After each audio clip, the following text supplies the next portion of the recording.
हर बात झूठी निकली, उनके वादे झूठे। न किसान की आय दोगुनी हुई, न नौजवान को नौकरी रोजगार मिला, और जो सपने दिखाए थे विकास के वो भी अधूरे हैं। जो इनका नैतिकता का बुलबुला था वो भी टूट गया। इलेक्टोरल बॉन्ड ने इनका बैंड बजा दिया। भारतीय जनता पार्टी सभी भ्रष्टाचारियों का गोदाम बन गई।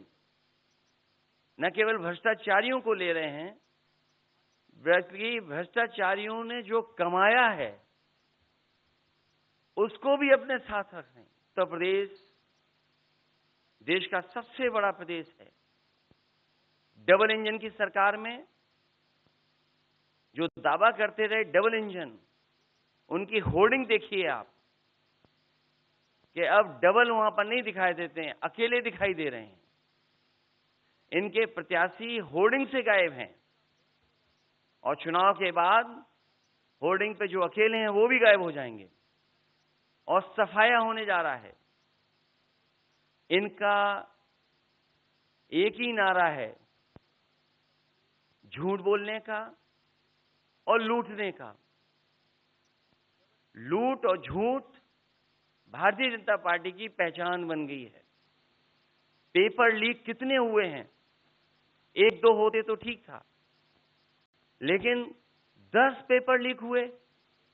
और मैंने कई मौकों पर वो बात बताई कि अगर एक परिवार के हम केवल 3 सदस्यों को मान लें, जिस व्यक्ति ने परीक्षा लिखने की तैयारी की, जो परीक्षा नहीं दे पाया पेपर लीक के कारण, और उसके माँ बाप को अगर हम जोड़ लें तो ऐसे 60 लाख नौजवान हैं।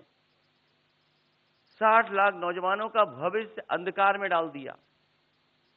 और अगर 60 लाख का गुणा करें हम 3 से, 1 करोड़ 80 लाख, और 1 करोड़ 80 लाख को अगर हम डिवाइड कर दें 80 लोकसभाओं से, तो भारतीय जनता पार्टी का 2,25,000 वोट हर लोकसभा में कम हुआ है। इसलिए एक भी वोट बट ना पाए। जहां हमें मतदान करना है वहीं मतदान के दिन हमें सावधान भी रहना है। अगर हम सावधान रह करके मतदान करेंगे और अपने बूथ की चौकीदारी करेंगे तो भारतीय जनता पार्टी का सफाया होगा। आने वाले चुनाव में, ये देश का चुनाव है, देश की जनता बदलाव चाहती है और बदलाव की हवा पश्चिम से उत्तर प्रदेश से चल रही है। और मुझे पूरा उम्मीद है आने वाले समय में इंडिया गठबंधन और नई सरकार देश में दिखाई देगी। शुक्रिया अखिलेश जी। राहुल जी।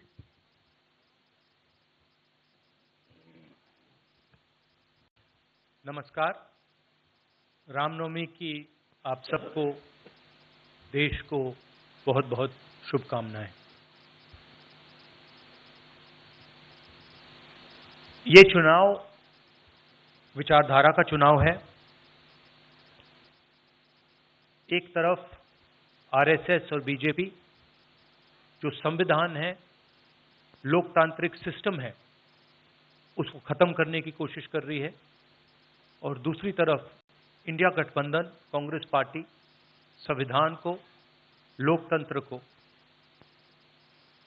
डिफेंड करने की कोशिश कर रही है, उसकी रक्षा कर रही है। चुनाव में 2-3 बड़े मुद्दे हैं। सबसे बड़ा बेरोजगारी, दूसरे नंबर पर महंगाई, भागीदारी। मगर बीजेपी 24 घंटा डिस्ट्रैक्शन करने में लगी रहती है। कभी प्रधानमंत्री समुद्र के नीचे चले जाते हैं, कभी आसमान में सी प्लेन पे चले जाते हैं, मगर जो मुद्दे हैं उनके बारे में ना प्रधानमंत्री ना बीजेपी बात करती है। कुछ दिन पहले प्रधानमंत्री ने एएनआई को बहुत लंबा इंटरव्यू दिया। स्क्रिप्टेड था मगर फ्लॉप शो था। प्रधानमंत्री जी ने उसमें इलेक्टोरल बॉन्ड्स समझाने की कोशिश की। प्रधानमंत्री जी कहते हैं कि इलेक्टोरल बॉन्ड्स का सिस्टम ट्रांसपेरेंसी के लिए लाया गया, राजनीति को साफ करने के लिए लाया गया। अगर ये सच है तो उस सिस्टम को सुप्रीम कोर्ट ने रद्द क्यों किया? और दूसरी बात, अगर आप ट्रांसपेरेंसी लाना चाहते थे तो जिन लोगों ने आपको पैसा दिया, बीजेपी को पैसा दिया, हजारों करोड़ रुपए दिए, उनका नाम आपने क्यों छुपाया था? और जिन तारीखों पे उन्होंने आपको पैसा दिया उसको आपने क्यों छुपाया था? पता लगता है हजारों करोड़ रुपए का कॉन्ट्रैक्ट किसी कंपनी को मिलता है, उसके एकदम बाद वो कंपनी बीजेपी को पैसा देती है। सीबीआई की इंक्वायरी होती है, ईडी की इंक्वायरी होती है किसी कंपनी पर, शुरू होती है, उसके 10-15 दिन बाद कंपनी करोड़ों रुपए बीजेपी को देती है और फिर सीबीआई की इंक्वायरी, ईडी की इंक्वायरी बंद हो जाती है। सड़क पे इसको एक्सटॉर्शन कहते हैं, एक्सटॉर्शन कहते हैं सड़क पे। तो ये जो है इलेक्टोरल बॉन्ड्स का जो स्कीम है, ये दुनिया का सबसे बड़ा एक्सटॉर्शन का स्कीम है। हिंदुस्तान के सारे बिजनेसमैन इस बात को समझते हैं, जानते हैं, और प्रधानमंत्री जितनी भी सफाई देना चाहें कोई फर्क नहीं पड़ने वाला है, क्योंकि पूरा देश जानता है कि प्रधानमंत्री भ्रष्टाचार के चैंपियन है। धन्यवाद। शुक्रिया राहुल जी। अच्छा, एक और बात, आपने जयराम जी आपने कहा कि जो भी आपको क्वेश्चन पूछने हैं आप पूछेंगे और ये ओपन एंडेड प्रेस कॉन्फ्रेंस है। बट इसमें एक और बात, मुझे पहले ही 2-3 बीजेपी वाले क्वेश्चंस पता लग जाते हैं, तो वो तो गारंटी पूछे जाएंगे, तो उनके लिए मैं तैयार हूं। आजकल गारंटी का जमाना है राहुल जी। पहला सवाल महिकार सिंह जी, हिंदुस्तान हिंदी डेली से। माइक दीजिएगा।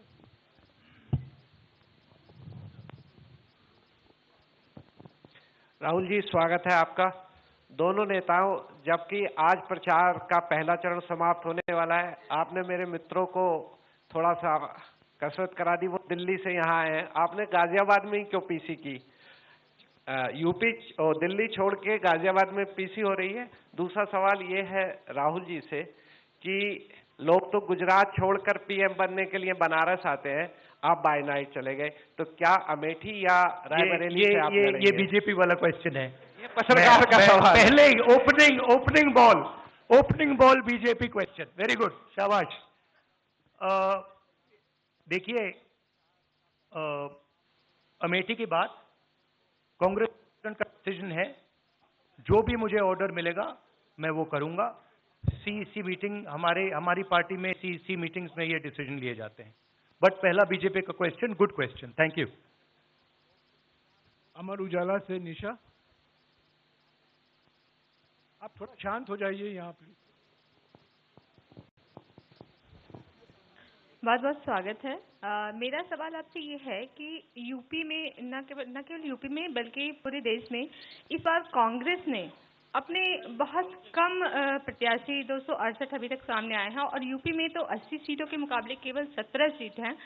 ऐसा क्यों? क्या ऐसा मान के चल रही है कांग्रेस कि आप कमजोर चल रहे हैं, या यूपी में कमजोर है कांग्रेस इसलिए सपा या आपके गठबंधन बाकी सहयोगी पार्टी सीट नहीं देना चाह रही है?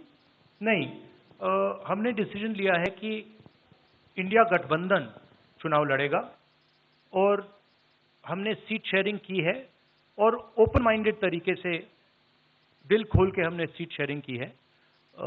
हम चाहते हैं कि थोड़ी सी हम फ्लेक्सिबिलिटी दिखाएं और ओपन माइंडेड तरीके से हम चुनाव लड़ें, इसीलिए हमने स्पेस अपने पार्टनर्स को दी है, पर इसका कोई कमजोरी का मतलब नहीं है। पीटीआई से अनवर। राहुल जी, मेरा सवाल आपसे है कि पिछले बार जो आप दोनों लोगों का गठबंधन था वो सफल नहीं हो सका उत्तर प्रदेश में। एक बार फिर आप लोग साथ आए हैं और प्रधानमंत्री ने पिछले दिनों कहा कि ये दो लड़कों की फ्लॉप फिल्म है जो इस बार भी फ्लॉप होगी। तो आगे आप क्या उम्मीद कर रहे हैं इस गठबंधन से? उत्तर प्रदेश में कितनी सफलता मिलेगी और कितनी सीटों की उम्मीद है इस बार आप लोगों को? देखिए, मैं सीट्स का प्रेडिक्शन तो नहीं करता हूं। जनरल बात कह सकता हूं कि बीजेपी को मुझे लग रहा था 15-20 दिन पहले कि 180 से 180 तक जाएंगे, अब मुझे लग रहा है 150 तक जाएंगे। हर स्टेट में हमें रिपोर्ट मिल रही है कि हमारा चुनाव इंप्रूव कर रहा है और अंडर करंट है। जहां तक गठबंधन की बात है, यूपी गठबंधन की बात है, बड़ा पावरफुल गठबंधन है और बहुत अच्छा परफॉर्मेंस होगा हमारा उत्तर प्रदेश में। दैनिक जागरण से आदित्य त्रिपाठी। आप दोनों का बहुत बहुत स्वागत है। मेरा प्रश्न यह है कि उत्तर प्रदेश में एनडीए गठबंधन रोकने के लिए आपकी क्या रणनीति है? सॉरी, क्या? उत्तर प्रदेश में एनडीए गठबंधन को रोकने के लिए आपकी क्या रणनीति, आप दोनों लोगों की? उत्तर प्रदेश में नेशनल लेवल पे मैं आपको हमारा फाउंडेशन बता देता हूं और वही आइडियाज हम उत्तर प्रदेश में भी चलाएंगे। देखिए, पिछले 10 सालों में नरेंद्र मोदी जी ने नोटबंदी करके, गलत जीएसटी लागू करके और जो बड़े बड़े अरबपति हैं, अदानी जी हैं, उनका पूरा सपोर्ट करके जो रोजगार पैदा करने का सिस्टम था उसको उन्होंने कंप्लीटली खत्म कर दिया है। तो सबसे पहला काम जो रोजगार हिंदुस्तान के युवाओं को मिलना चाहिए उसको एक बार फिर स्ट्रेंथन करने का है।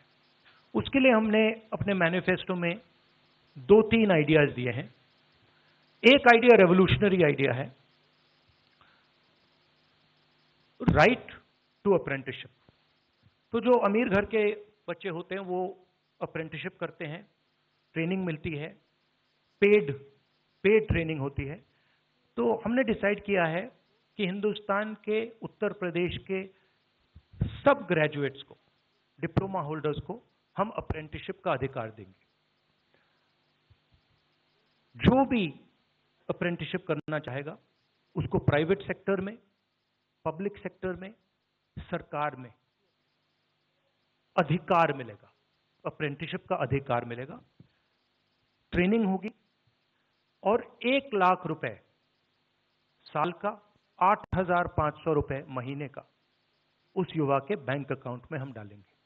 और ये करोड़ों युवाओं के लिए हम अधिकार दे रहे हैं। इससे एक ट्रेन्ड मैन पावर तैयार होगा, प्राइवेट कंपनीज को भी इसका फायदा होगा, सरकार को भी इसका फायदा होगा और एक प्रकार से युवाओं के लिए ये एक जॉब मार्केट में एंट्री का सिस्टम हो जाएगा। दूसरी चीज, 30 लाख सरकारी रोजगार हैं जो नरेंद्र मोदी भर नहीं रहे हैं, वो वैकेंसीज हम युवाओं को देने जा रहे हैं। पेपर लीक की बात हुई है, उसके लिए हम कानून बनाएंगे, उसको हम खत्म कर देंगे। तो ये बात हुई युवाओं की। एक और हमारा आइडिया, क्रांतिकारी आइडिया, और ये उत्तर प्रदेश की महिलाओं को बहुत फायदा मिलेगा इससे।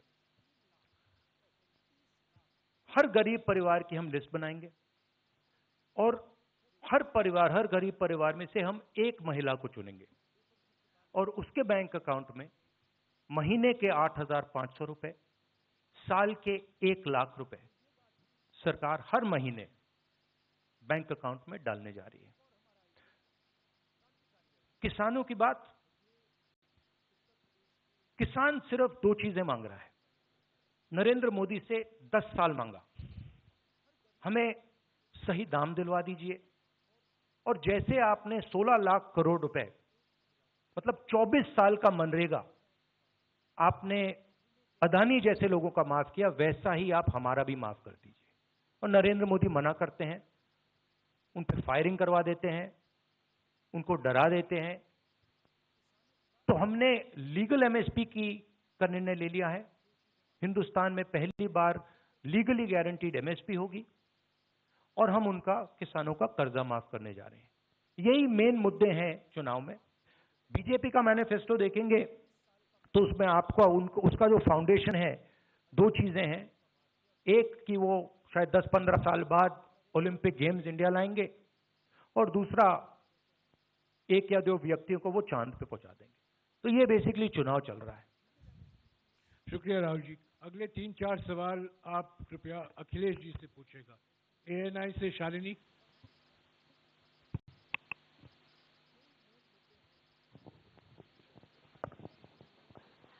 पहला सवाल राहुल जी से है। अखिलेश जी से पूछेगा प्लीज। उन्होंने कृपया लगा दिया, इसलिए अब हमसे पूछिए। दोनों से पूछूंगी सर। पहला सवाल राहुल जी से है, जैसे कि पीएम ने कहा है कि मैं देश बचा रहा हूं, लेकिन इंडिया अलायंस जो है वो परिवार बचा रहा है, इस पर क्या कहेंगे सर? और जो दूसरा सवाल, सेकंड बीजेपी क्वेश्चन। सर दूसरा जो सवाल है मेरा वो ये है, और उन्होंने कहा एएनआई को जब इंटरव्यू दिया उसमें बोला कि ऐसा कौन सा जादू है कि एक झटके में गरीबी मिटा सकते हैं। मैं जानना चाहता हूँ ऐसा कौन सा जादू है कि एक झटके में गरीबी मिटाई जा सकती है। तो ये मेरा सवाल दोनों से है। नहीं, दोनों से है। मैं धन्यवाद देता हूं, आप लोगों ने सवाल पूछे। हालांकि कुछ सवाल आपने राहुल जी से पूछे थे। एनडीए को पीडीए हराएगा, एनडीए को पीडीए हराने जा रहा है, एनडीए को पीडीए हराने जा रहा है। और जहां तक सवाल परिवारवाद की बात है, आज नवरात्र है, आज शुभ दिन है। भारतीय जनता पार्टी के लोग संकल्प लें कि ना किसी परिवार वाले को टिकट देंगे और ना किसी परिवार वाले से वोट मांगेंगे। और गाजियाबाद में कार्यक्रम इसलिए किया है क्योंकि हम दोनों लोगों ने संकल्प लिया है। वो तो इंडिया गठबंधन का नाम भी ठीक से नहीं ले पाते हैं। INDIA तो इंडिया होता है, इंडी कब से हो गया? यहां से सफाया होगा गाजीपुर तक। जो 14 में आए थे वो 24 में चले जाएंगे। और यूपी वाले स्वागत भी अच्छा करते हैं। और इस बार तो ढोल नगाड़ा और सब कुछ की तैयारी है। इस बार विदाई भी बहुत शानदार होने जा रही है। Times Now Bharat, Ranjita. अखिलेश जी से। तो आपने जो गरीबी को एक झटके में मिटाने की बात की, देखिए ये कोई नहीं कह रहा है कि गरीबी को एक झटके में मिटाया जाएगा। हम ये कह रहे हैं कि गरीबी को गहरी चोट पहुंचाई जा सकती है, और तरीके मैंने आपको बताए हैं। नरेंद्र मोदी जी ने पूरा का पूरा फोकस 22 लोगों पे किया है, 22-25 लोगों पे किया है। आज की सच्चाई है कि 22 लोगों के पास उतना धन है जितना 70 करोड़ लोगों के पास है। गरीबी का यह भी कारण है कि नरेंद्र मोदी जी ने सारा का सारा धन कॉन्सेंट्रेट कर दिया है, 20-25 लोगों को पकड़ा दिया है। मैं जाति जनगणना की बात कर रहा हूं और मैंने ये बात बहुत बार उठाई है। भागीदारी की बात होती है। हिंदुस्तान के किसी भी इंस्टीट्यूशन में आपको ना पिछड़े वर्ग के लोग मिलेंगे, ना दलित मिलेंगे, ना आदिवासी मिलेंगे, ना गरीब जनरल कास्ट के लोग मिलेंगे। मैंने मीडिया के बारे में बात उठाई। मीडिया में आपको बड़े बड़े एंकर्स दिखते हैं। आपको मीडिया की कंपनीज के मालिक की लिस्ट निकालिए, आपको दिख जाएगा कि उधर ना एक पिछड़ा मिलेगा, ना एक दलित मिलेगा, ना एक आदिवासी मिलेगा।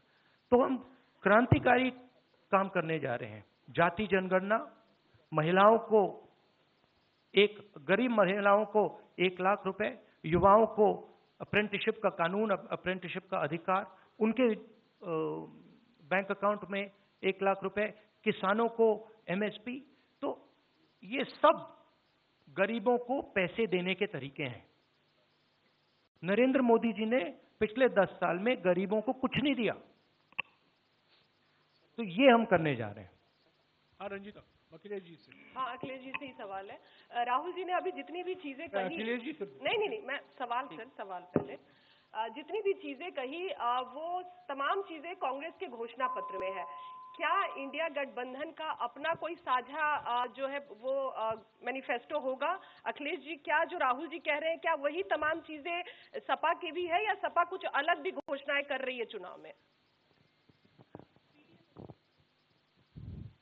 इंडिया गठबंधन नई उम्मीद है, और जैसा कि राहुल जी ने कहा कि उनके मैनिफेस्टो में बहुत सारी चीजें हैं जिससे गरीबी दूर की जा सकती है। उसी से जोड़ करके मैं ये कहना चाहता हूं कि जिस समय हमारा देश का किसान खुशहाल हो जाएगा, जिस दिन देश के किसान को अपनी लाभकारी मूल्य मिलने लगेगा फसल का, और मैं समझता हूं जितने भी राजनीतिक दल हैं और खासकर जो इंडिया गठबंधन के साथी हैं, वो ये बात कह रहे हैं कि हम एमएसपी की गारंटी देंगे या किसानों को लाभकारी मूल्य देंगे, और जिस दिन भारत सरकार किसानों की आय बढ़ा देगी, गरीबी दूर होना शुरू हो जाएगी। और मैं कई मौकों पर कह रहा हूं कि जाति जनगणना भी एक हमारा मुद्दा है। बिना सामाजिक न्याय के, बिना जाति की गैर बराबरी खत्म किए हुए हम अपने समाज को आगे नहीं बढ़ा सकते। और जैसा राहुल जी ने कहा कि खुशहाली के लिए जाति गणना जरूरी है, तो जाति गणना, सामाजिक न्याय और पीढ़ी की लड़ाई को लेकर के हम चलेंगे। उससे गरीबी भी दूर होगी और मान सम्मान भी मिलेगा। विक्रांत, एक चीज और देखिए, ये जो हमारा मैनिफेस्टो है, ये जरूर कांग्रेस पार्टी का मैनिफेस्टो है, मगर इसमें जो आइडियाज हैं वो इंडिया गठबंधन उनकी आइडियोलॉजी के आइडियाज हैं। और अगर समाजवादी पार्टी का कोई सजेशन हो या किसी और भी इंडिया गठबंधन की पार्टी का सजेशन हो, उसको हम सब ऑन बोर्ड करेंगे।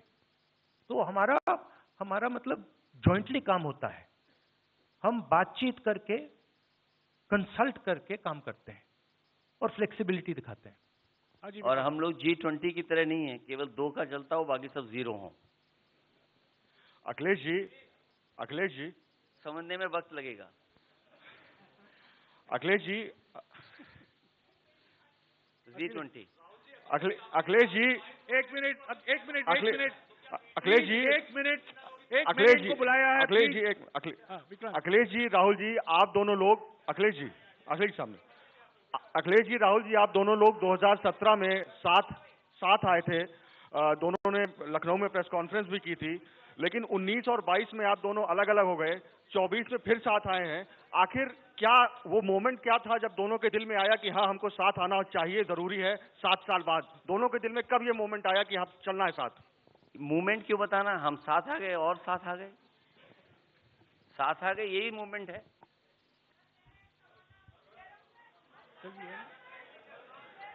साथियों, अभी दोनों नेताओं को